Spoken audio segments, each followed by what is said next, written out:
Bienvenue sur le podcast Français pour curieux. Je suis Sandra, professeure de français langue étrangère.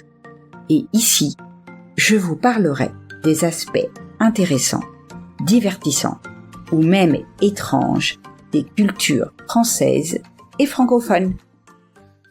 Bonjour à toutes et à tous et bienvenue dans cet épisode des expressions curieuses. Aujourd'hui, parlons de bras. Rester les bras croisés. Cette expression signifie ne pas agir ou ne pas faire face à une situation. Par exemple, face à un problème, il ne faut pas rester les bras croisés, mais plutôt chercher des solutions. Avoir le bras long. Cette expression désigne quelqu'un qui a de l'influence ou du pouvoir. Par exemple, dans cette entreprise, le directeur financier a le bras long. Les bras m'en tombent.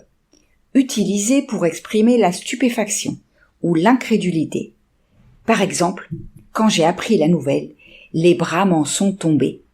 Faire un bras d'honneur. C'est un geste grossier consistant à se taper d'une main le pli du coude de l'autre bras que l'on plie alors en dressant verticalement l'avant-bras avec le poing serré en signe de mépris ou de provocation.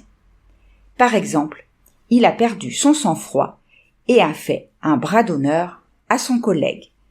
Attention, bien sûr, il s'agit d'une action à éviter. Accueillir à bras ouverts signifie accueillir chaleureusement quelqu'un. Par exemple, lorsque j'ai déménagé dans cette nouvelle ville, les voisins m'ont accueilli à bras ouverts. Baisser les bras. Cette expression signifie abandonner ou renoncer à quelque chose. Par exemple, même si c'est difficile, il ne faut jamais baisser les bras face aux défis de la vie. Tomber dans les bras de Morphée. Cela signifie s'endormir. Morphée était le dieu grec des rêves, donc cette expression indique un sommeil profond et réparateur. Par exemple, après une longue journée de travail, j'ai hâte de rentrer chez moi et de tomber dans les bras de Morphée. Et voilà, c'est tout pour aujourd'hui. On se retrouve la semaine prochaine pour la suite des expressions curieuses.